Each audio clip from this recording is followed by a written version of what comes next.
काल आपल्या लातूरमध्ये एक अतिशय दुर्दैवी घटना घडली आणि लातूरमधल्या बोधेनगर परिसर या ठिकाणी एका खासगी टँकर चालकाने केलेल्या पाण्याच्या खड्ड्यामध्ये दोन चिमुकली बालकं पडून दगावली। त्यामध्ये भरत सुरेश कांबळे यांचे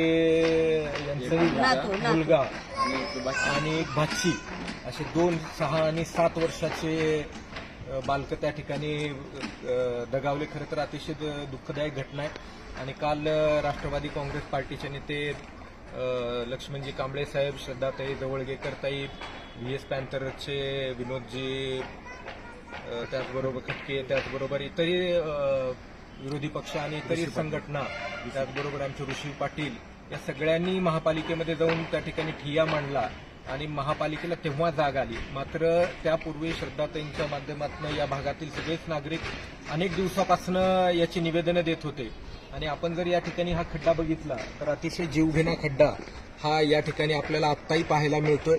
खरं तर यामध्ये आज साठवलं जाणारं पाणी हे ट्युशन क्लासेस एरियातल्या वसतिगृहांना पुरवलं जायचं आणि याबाबत शेजारीच याच बाजूला हे कांबळेजींचे घर आहे आणि एवढ्याशाच अंतरावर असताना त्यांनी अनेक वेळा तक्रारी दिलेल्या होत्या। मात्र महापालिकेने कुठलीही कार्यवाही केली नाही आणि आज आपल्याला 2 जीव गमवावे लागले।